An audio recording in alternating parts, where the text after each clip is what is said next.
No tiene problema la palabra. Satanás se sabe la Biblia y él decía de tapa a tapa, se sabe el Salmo 19 de memoria, todos los salmos se lo sabe. De hecho, con un salmo tentó al Señor. Y eso es lo que leyeron hoy día. Dentro de uno de los salmos está también uno de los que cita Satanás. Y él decía, una de las cosas que más problemáticas para Satanás no es saber Biblia. Saber Biblia se lo sabe. El problema para Satanás es aplicar la Biblia. Eso es lo que a él le molesta. Eso es lo que cambia vidas. Ver realmente vidas transformadas en obediencia a la palabra. Él puede hacer y él maneja Biblia, pero no cambia. Él trastorna, quita, saca cosas de la Escritura, cambia preceptos a su forma y a lo que él quiere. Y él decía, el problema no es eso. El problema es no saber aplicarla y no querer aplicarla. Y creo y pensaba en eso mientras hablaba, mientras cantábamos, porque sin duda es una verdad que hoy por hoy en las iglesias no se habla mucho. Se habla mucho de Biblia, poco de práctica de la Biblia. ¿Usted sabía que la sana doctrina es práctica? Cuando hablamos de la sana doctrina no solamente implica un sano conocimiento de la verdad, sino una sana práctica de la verdad en conformidad a lo que se dice. Por eso se llama sana doctrina, porque me lleva a un actuar y a un vivir de acuerdo a lo que Dios dice. Si creemos que Dios dice la verdad y no vive de acuerdo a la verdad, entonces no tienes sana doctrina. Tienes sano conocimiento. Doctrina no creo, porque práctica no hay.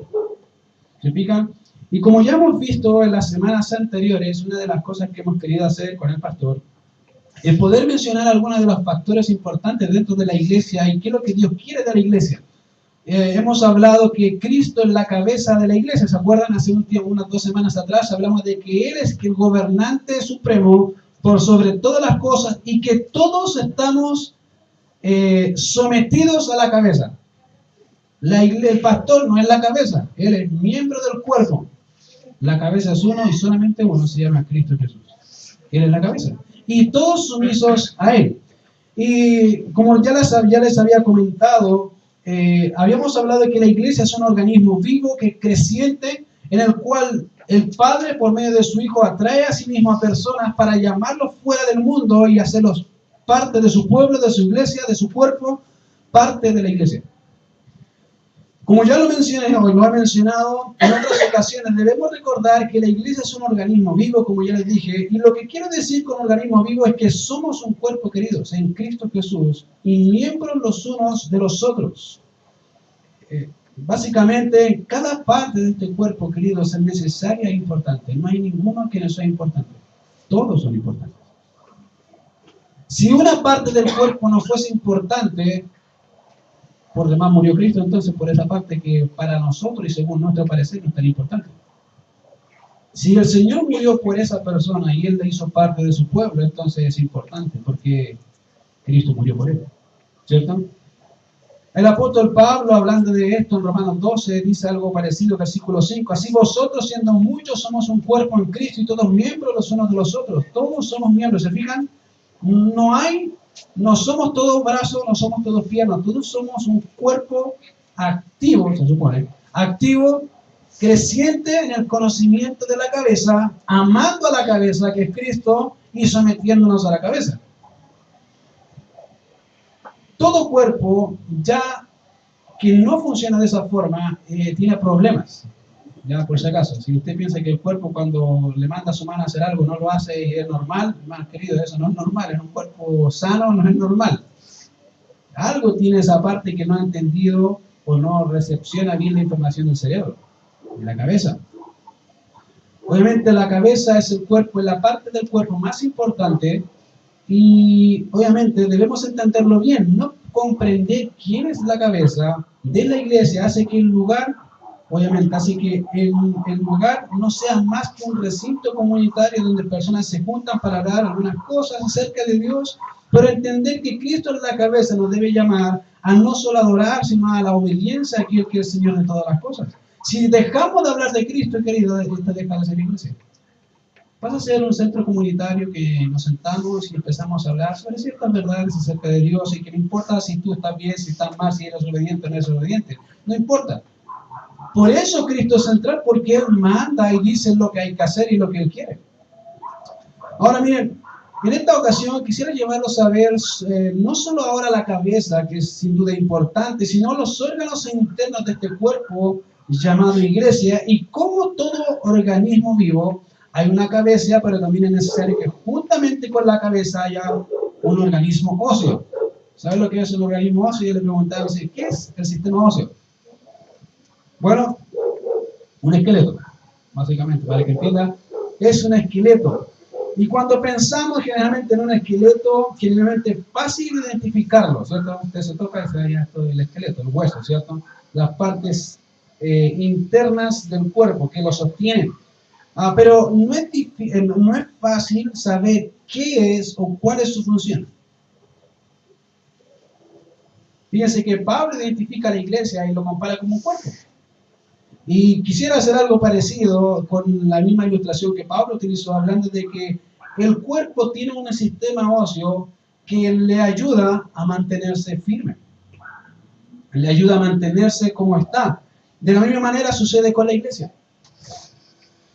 Podemos saber que Cristo es la cabeza y es a Él a quien debemos nuestra obediencia, pero no sabemos cuál es el esqueleto de la iglesia y cuál es su función.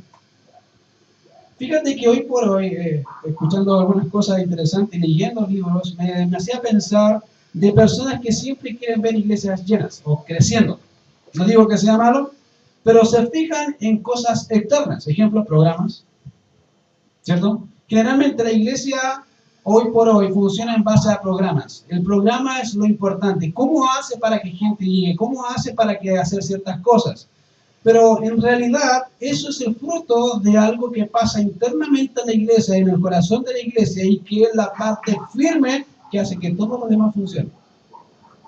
Por eso es necesario saber cuál es el sistema óseo, cuál es el esqueleto de esta iglesia. Y para entender esto quiero empezar obviamente contestando la primera pregunta. Cuando hablamos de esqueleto, ¿qué es? Uno piensa, como le dicen, huesos. Pero el esqueleto es definido como un conjunto de huesos que proporciona al cuerpo humano una estructura firme, de manera que todos los huesos están articulados entre sí, unidos por ligamentos, tendones, músculos, cartílagos, y eso da al cuerpo la firmeza y estabilidad que necesita. Si usted le quita alguna de esas partes al cuerpo, el cuerpo deja de ser firme. Fíjese, cuando juegan a la pelota generalmente pasa un desgarro. ¿Qué pasa? Está 3 meses ahí sin poder pisar un músculo. O cuando se rompe un hueso, ¿cuántos meses está sin poder caminar? O sin poder mover esa parte del cuerpo. ¿Por qué? Porque cada parte tiene una función y esa parte es necesaria. Fíjate que es interesante notar que cuando hablamos del sistema óseo de la iglesia, quiere decir que son aquellas partes esenciales que dan firmeza al cuerpo. Y que no son partes visibles a los humanos, queridos. Pero que sin duda vemos sus frutos. Como les dije, gente llega, gente empieza a venir, quiere saber qué está pasando en la iglesia, por qué en la iglesia hay tanto. Ejemplo, hay mucha gente que le gustaría ir a Grace Community Church, que es la iglesia de John MacArthur, porque todos quieren ver qué hace, cuál es su programa, cómo lo hace para que miles de personas vayan, o cualquier otra iglesia de estas grandes, megas iglesias, quieren saber cómo funcionan. Bueno, creo que hay en algunas, y creo las bíblicas, y creo que John MacArthur, que es lo más bíblico que puede hacer, él en sus fuerzas, él ha visto algunas cosas que generalmente se repiten en las iglesias y que dan firmeza a la iglesia. Y fíjense que no son los programas, por si acaso. Y me llama la atención notar que obviamente el cuerpo necesita ver y entender esa parte importante. Sí, hermano, si tú no entiendes esa parte importante, no vas a entender cómo el Señor hace crecer la iglesia. Porque el esqueleto crece, ¿cierto? Gracias.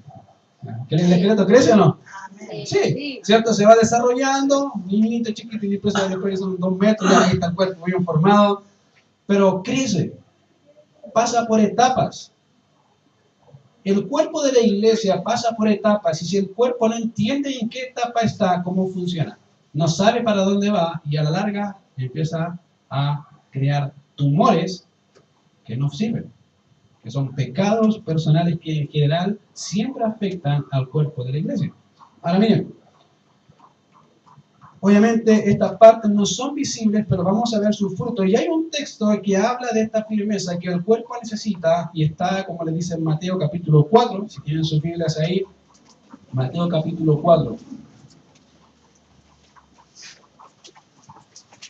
Y en una ocasión creo que prediqué de este pasaje, y me encanta poder recordarlo y verlo, de Mateo capítulo 4, cuando el Señor es tentado por Satanás, el diablo, y fíjense que esa era voluntad de Dios.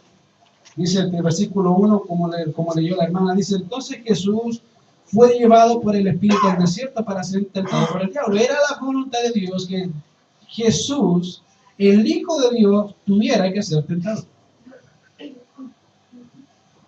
Y fíjate que cuando pensamos en el texto podemos notar algunas cosas que no solo nos llaman la atención en cuanto a ¿por qué? ¿Por qué el Hijo de Dios hecho carne, Dios mismo hecho carne, tenía que pasar por tentación? Y vamos a ver, hay cosas que nos llaman la atención respecto a esto, pero antes quiero mirar algunas cosas que son interesantes con referente al contexto. Miren lo que hay hablando del contexto en el cual se desarrolla la tentación.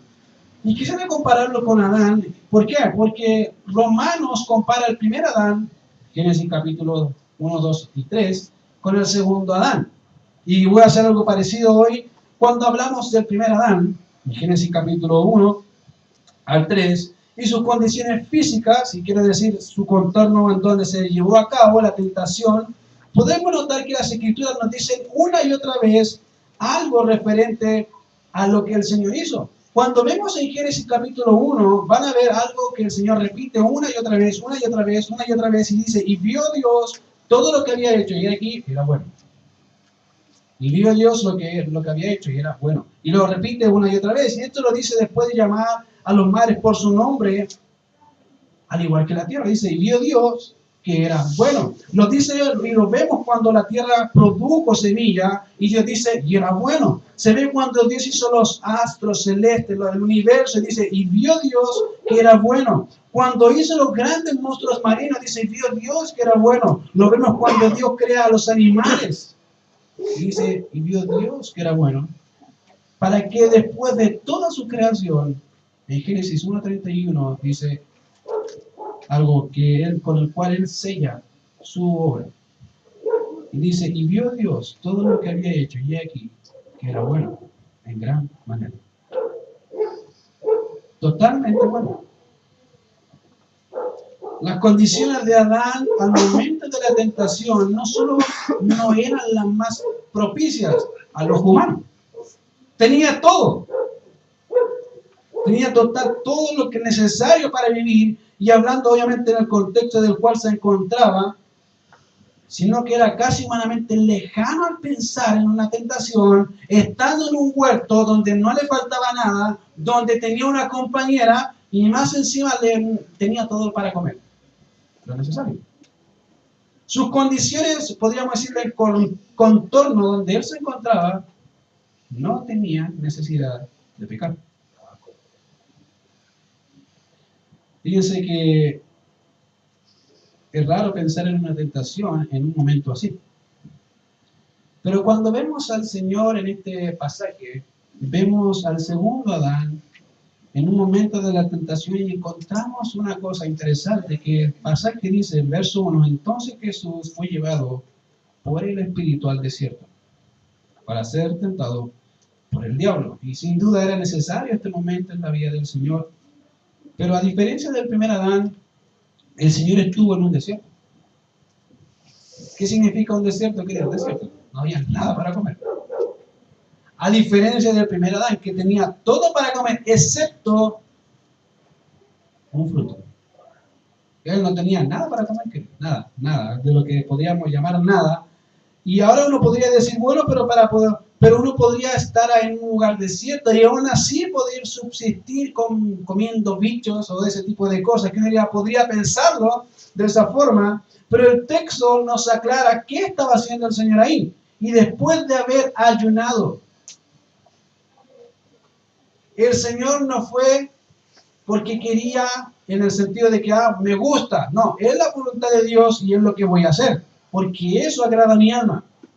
Las condiciones físicas no acompañan, pero voy a hacer una labor. Voy a ayunar 40 días y 40 noches.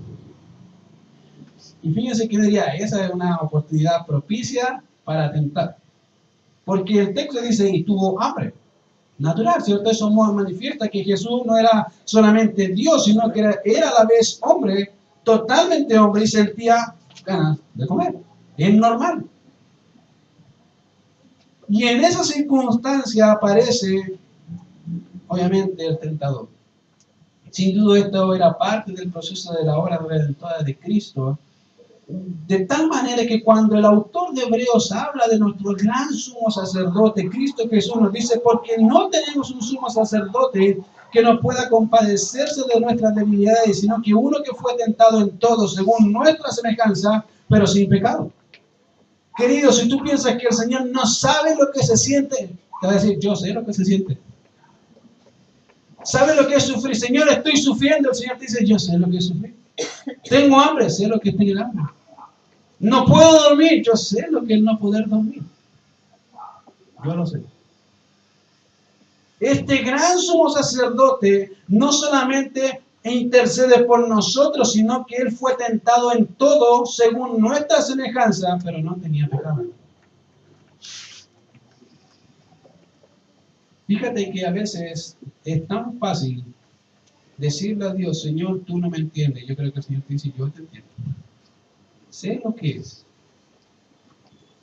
Sé lo que es. Sé exactamente la situación por la que pasas. Solamente que tú crees que yo no te entiendo. Yo sé lo que es.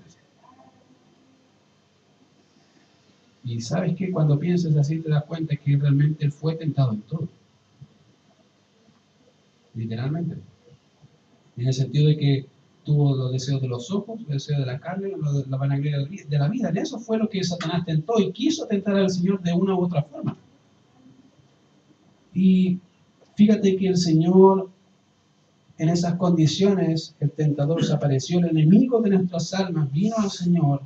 Y fíjense, ahora fijémonos en lo que el Señor quería decir cuando habla de no solo de pan. ¿Se acuerdan? Yo creo que hace poco tiempo hablé de no solo de pan. Me encanta, particularmente me encanta esa frase. No solo de pan vivirá el hombre, sino de toda palabra que sale de la boca de Dios. Me encanta. Porque realmente veo el deseo del Señor. Veo el corazón de Cristo latiendo con el corazón del Padre. Y al recordar esto, sin duda, puedo ver qué es y qué es lo que no es lo que Dios quería hacer. Y debe ser parte fundamental de la vida de la iglesia entender, queridos, este concepto de quién es el esqueleto de la iglesia. Hoy por muchos quieren tener grandes iglesias, queridos, a costo de la verdad. Todos quieren tener gran cantidad de gentes. No importa el costo. El fin justifica los medios. Querido, espero por la gracia de Dios que en esta iglesia no sea así. Que se hable la verdad, no importa si te gusta o no te gusta, porque es la verdad.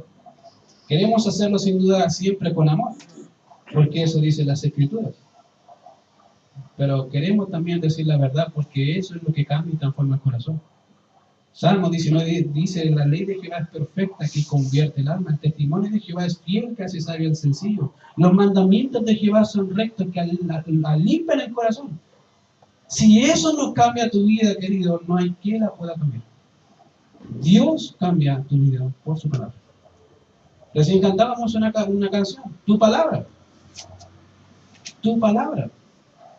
Si la palabra no cambia tu vida, entonces, querido, mira, aunque se levante, como decía Abraham, una persona dentro de los muertos, no van a creer. A los profetas tienen. A ellos creen. Y si tú no crees en eso, lamentablemente no sé qué va a pasar contigo, pero si tú no crees a lo que Dios dice, entonces no hay otra forma de hacerte ver tu problema.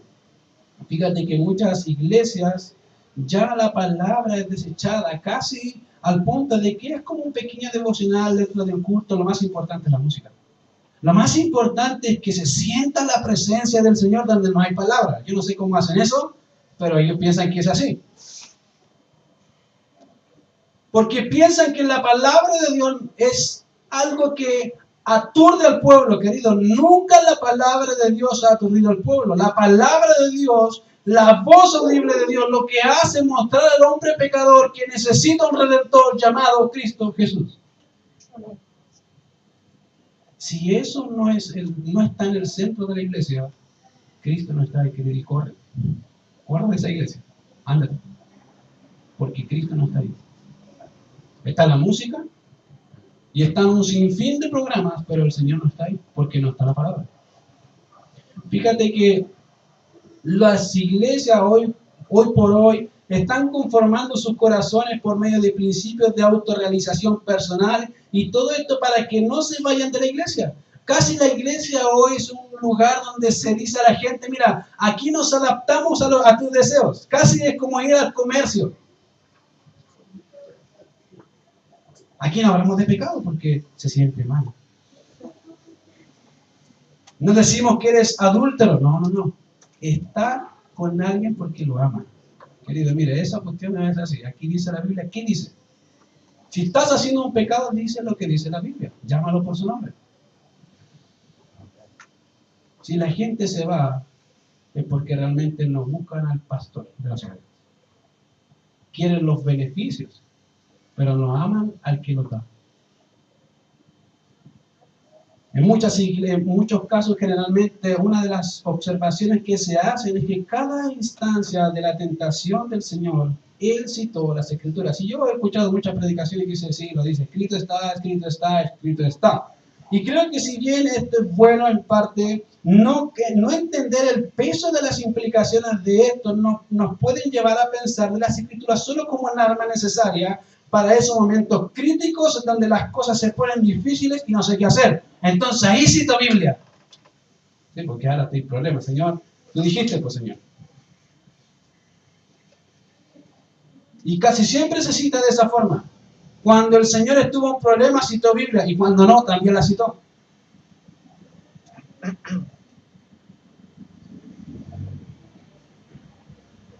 Esta observación en general, como les dije, no solo nos quiere decir esto, sino que para el Señor las Escrituras eran preeminentes. Ellas conducían su vida, su actuar, su pensar, porque en ella era y ella es la palabra de Dios. En ella encontraba lo que Dios quería. No solo era un arma, sino la vida misma para él. Fíjate que hoy por hoy la iglesia ocupan las Escrituras. No se sacian de ellas, que es diferente. Quieren armas para saber cómo vencer, pero no quieren vencer con aquel que gana la batalla.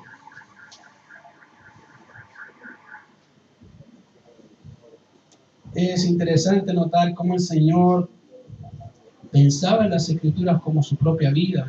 Su vida era su palabra. Fíjate que cuando hablamos del nombre de Jehová, solamente el nombre, cuando se dice el nombre, no solamente habla de la persona, es esa persona, sino que habla de la misma esencia de la persona. Cuando se dice a Jehová o el nombre de, o eres hijo de Dios, es decir, tú eres Dios mismo. Por eso los fariseos querían apedrearlo, porque no solamente quebrantaba el día de reposo, sino que se hacía igual a Dios. Ellos entendían muy bien eso. La respuesta del Señor no solo radica en una citar la palabra, sino en una consideración. Él consideraba lo que era la palabra en su vida, él sabía lo que era la voluntad de Dios. Querido, ¿tú sabes la voluntad de Dios para ti? Y si no la sabes, lee tu Biblia. Ahí está. ¿Tú crees que el Señor se dedicó tantos años para que al tener este texto, tú no lo abras? ¿Tú crees que el Señor dejó cada palabra escrita porque no tenía qué más hacer?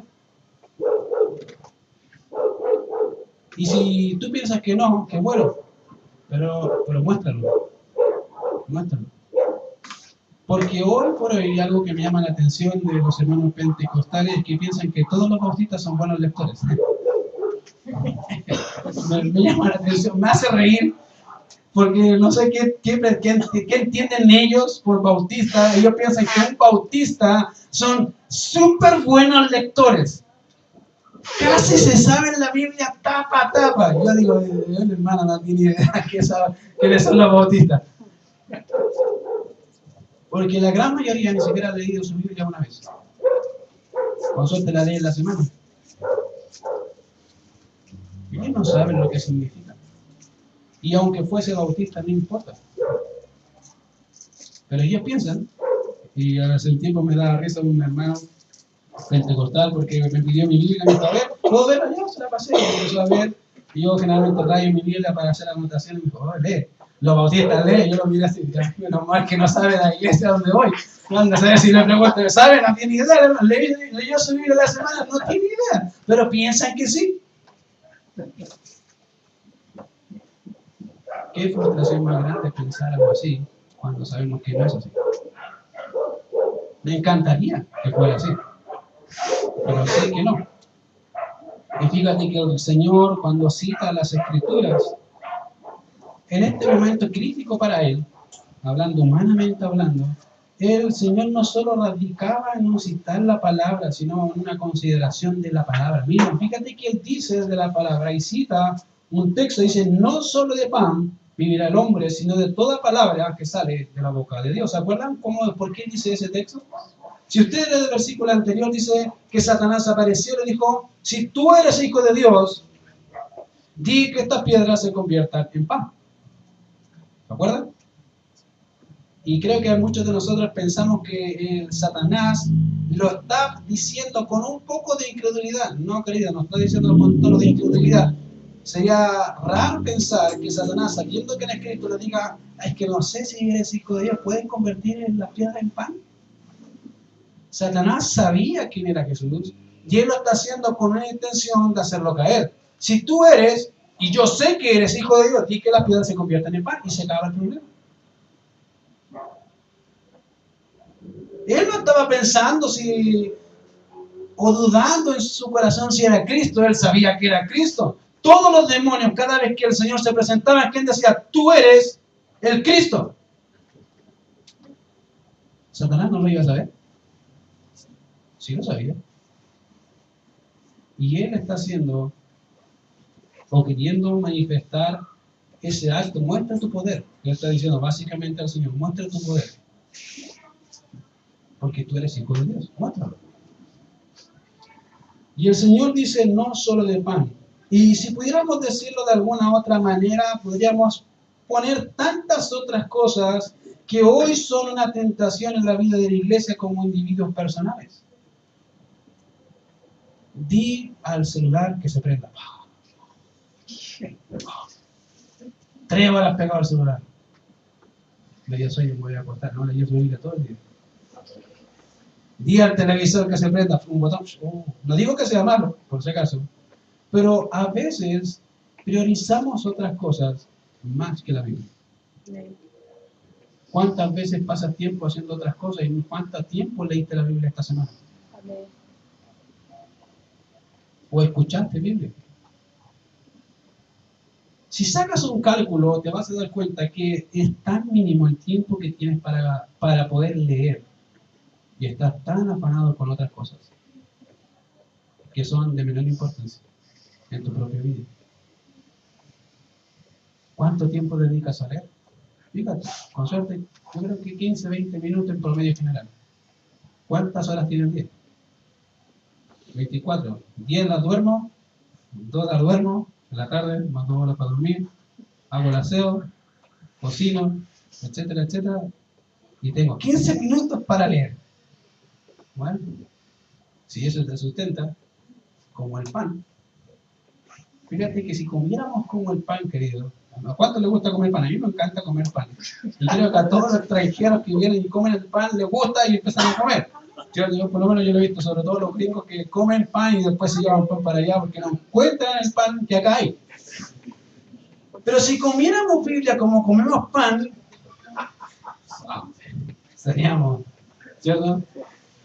Seríamos personas interesantes, no sé si guatones espirituales, espero que no, sino practicantes de la verdad.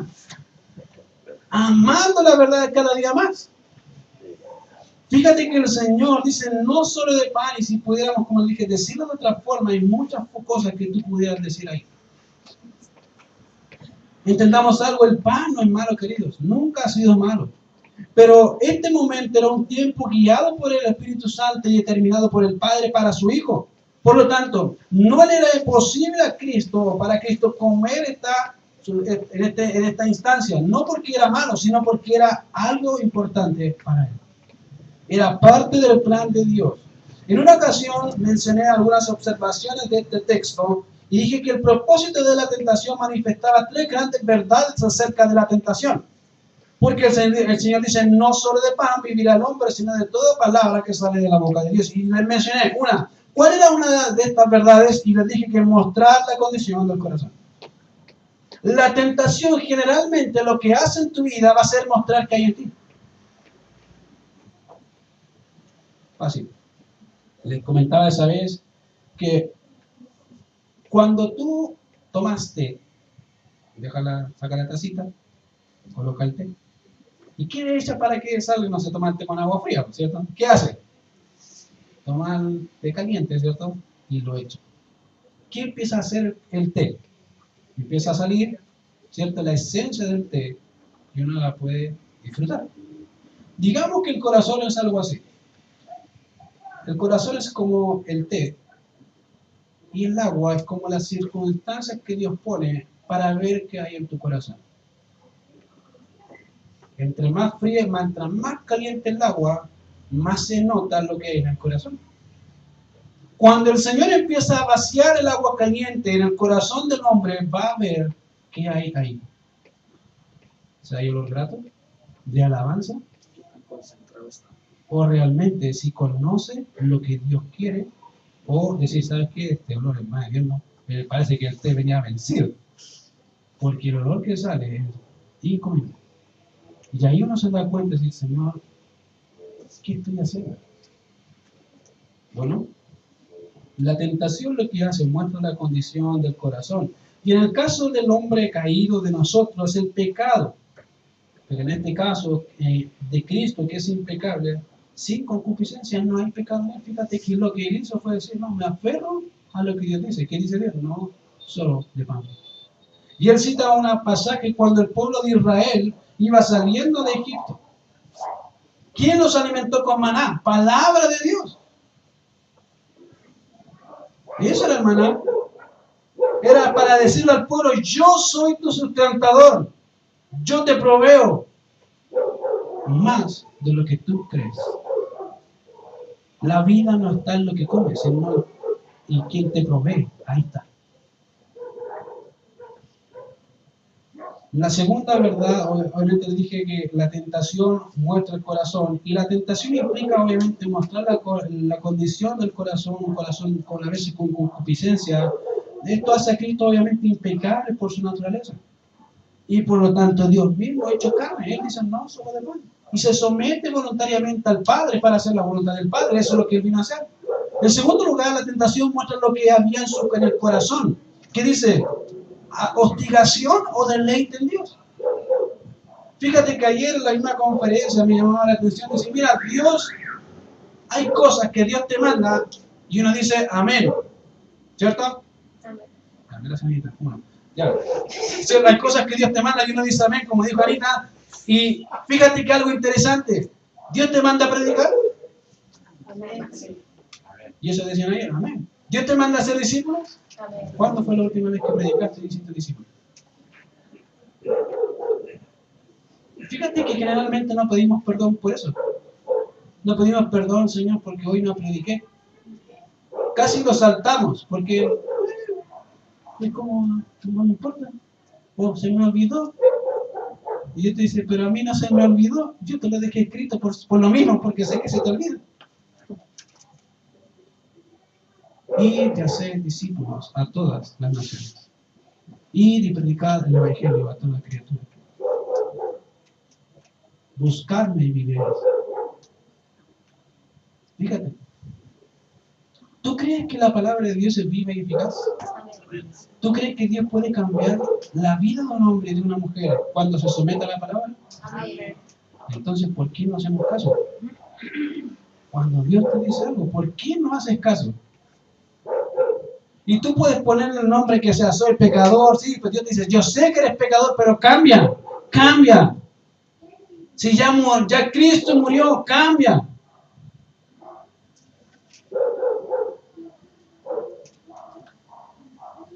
Fíjate que eso muestra lo que hay en el corazón. Si hay realmente un deleite por la palabra, o solamente ya hostigación.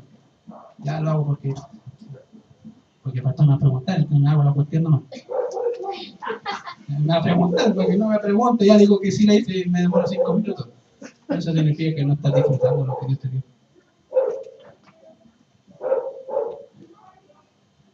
Fíjate que el salmista entendía esta verdad, y si el Salmos capítulo 40, verso 8 dice, el salmista, el hacer tu voluntad, Dios mío, me ha agradado, y tu ley está en medio de mi corazón. El mismo salmista reconoce, no solamente conozco tu ley, sino que la de me deleito en ella, la disfruto. Tu ley está en mi corazón, está ahí clavada como un puñal, que me dice lo que tú quieres y lo que yo necesito oír. Disfruta. ¿Tú disfrutas de eso? ¿O huyes de eso? Como cual Adán, cuando el Señor decía, Adán, ¿dónde estás? Estoy escondido, Señor. ¿Por qué te escondes?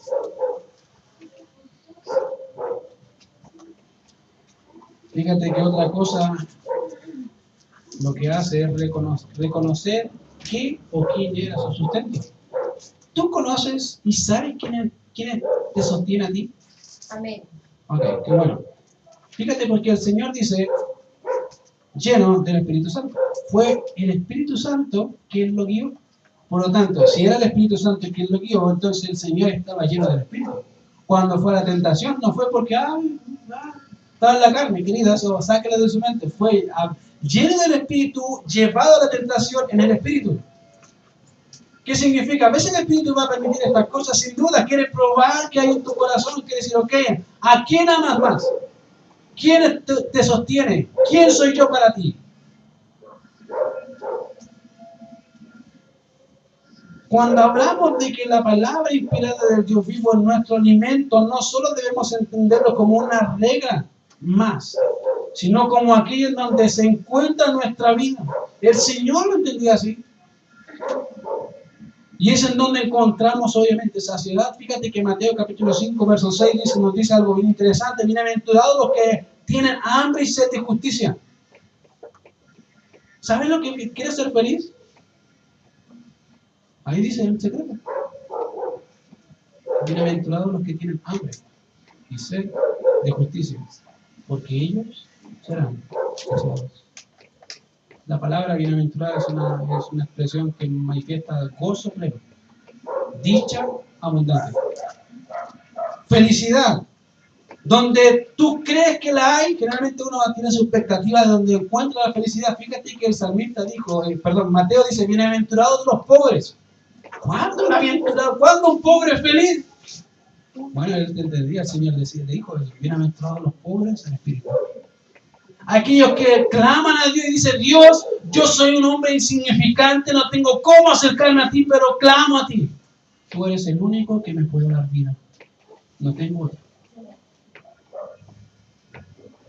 Como cual hombre al lado del templo pidiendo ofrenda a Pedro y Juan, ¿se acuerdan? Algo más, un poco más.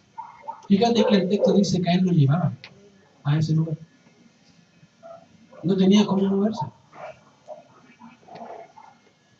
Así a veces deberíamos ir nosotros donde el Señor, Señor, ¿qué más tengo? No tengo nada. Tú eres mi todo. Y el Señor dice, bienaventurado, tú eres feliz. Tú eres un hombre realmente feliz porque entiende que tu felicidad no está en las cosas, sino en mí. Si tú entendieras eso, leerías más la Biblia. ¿Cómo yo lo sé? Vean ustedes. Piensen en ustedes cómo están con Dios. ¿Cómo estamos con Dios?